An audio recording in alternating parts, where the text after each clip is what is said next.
பல்லாயிரக்கணக்கிலே அல்லது லட்சக்கணக்கிலே மக்களை திரட்டி வைத்துக் கொண்டு அவர்கள் எந்த அரசியலையும் பேசவில்லை.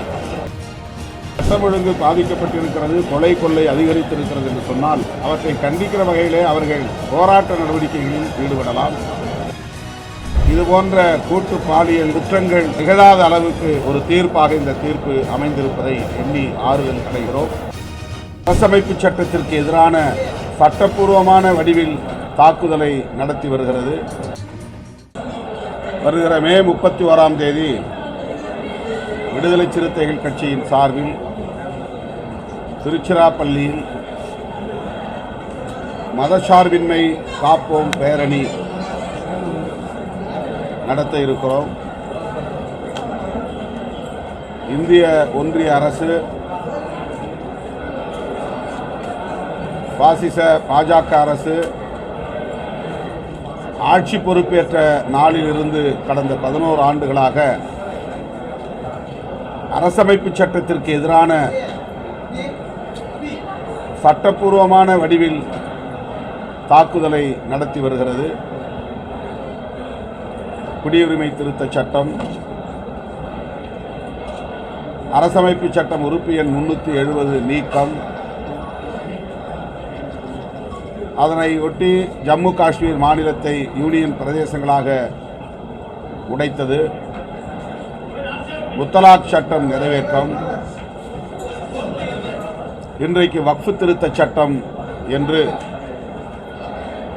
அடுத்தடுத்து இஸ்லாமிய சமூகத்திற்கு எதிராக செயல்படுகிறது என்றாலும் கூட இது அரசமைப்பு சட்டத்திற்கு எதிரான தாக்குதல் ஆகும். அரசமைப்பு சட்டத்தின் உயிர்மூச்சு கோட்பாடு பல உண்டு. அந்த கோட்பாடுகளில் மிக முக்கியமானது மதச்சார்பின்மை ஆகும், செக்யூலரிசம். அதற்கு தீங்கு விளைவிக்கும் வகையில், அதனை சிதைக்கும் வகையில், ஒட்டுமொத்தமாக அரசமைப்பு சட்டத்தை நீர்த்து போகச் செய்யும் வகையில் பாஜக அரசு திட்டமிட்டு செயல்பட்டு வருகிறது. அதன் செயல் திட்டங்களுள் ஒன்றுதான் வக்ஃப் திருத்த சட்ட நிறைவேற்றமும் ஆகும். பொள்ளாச்சி பாலியல் கூட்டு வன்புணர்வு வழக்கில் வரலாற்று முக்கியத்துவம் வாய்ந்த தீர்ப்பை வழங்கியிருக்கிற நீதிபதி அவர்களுக்கு விடுதலை சிறுத்தைகள் கட்சியின் சார்பில் எமது நெஞ்சார்ந்த பாராட்டுகளை தெரிவித்துக் கொள்கிறோம். தமிழ்நாட்டில் மட்டுமல்ல, இந்திய அளவில் இனி இதுபோன்ற கூட்டு பாலியல் வன்புணர்வு குற்றங்கள் நிகழாத அளவுக்கு அச்சுறுத்தும் வகையிலான ஒரு தீர்ப்பாக இந்த தீர்ப்பு அமைந்திருப்பதை எண்ணி ஆறுதல் அடைகிறோம். அதனை வரவேற்கிறோம், பாராட்டுகிறோம். அந்த வழக்கை விரைந்து முடித்த சிபிஐ அதிகாரிகளுக்கும் எமது பாராட்டுகளை தெரிவித்துக் கொள்கிறோம்.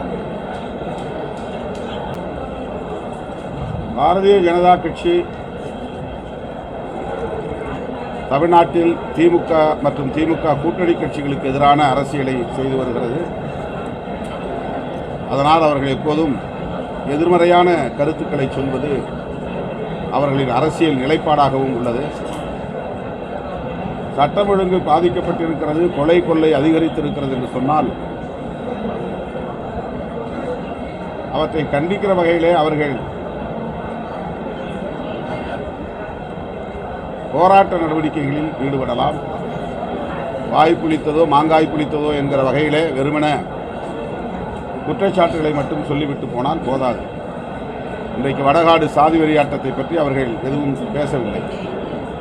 சட்டம் ஒழுங்கு பாதிக்கப்பட்டிருக்கிறது என்றால் இதுபோன்ற சாதிய வன்கொடுமைகளையும் கண்டித்தவர்கள் மக்களை திரட்டி ஆர்ப்பாட்டம் நடத்த வேண்டும். அதுதான் அரசியல் நேர்மையாக இருக்க முடியும்.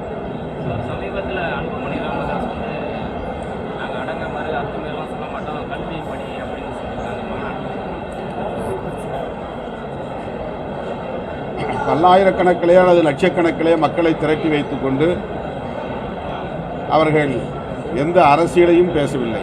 கருத்தியல் சார்ந்த எந்த உரையும் அமையவில்லை. உணர்ச்சிகளை தூண்டும் வகையில் சில கருத்துக்களை பேசினார்களே தவிர சமூக நீதியை பற்றியோ மக்கள் நலன்கள் குறித்த செயல் திட்டங்கள் பற்றியோ பேசாமல் விடுதலை சிறுத்தைகளை சீண்டும் வகையில் பேசியது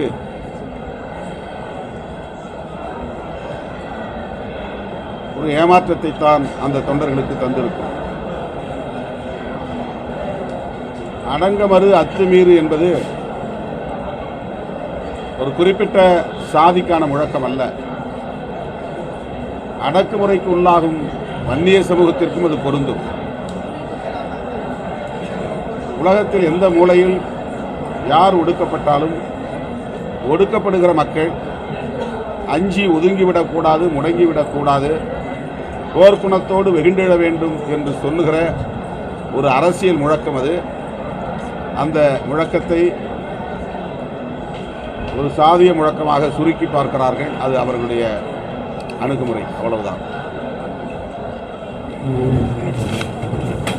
இதுபோன்ற செய்திகளை மேலும் தெரிந்து கொள்ள எங்களது யூடியூப், ஃபேஸ்புக் மற்றும் ட்விட்டர் ஆப்களை சப்ஸ்கிரைப் செய்யவும்.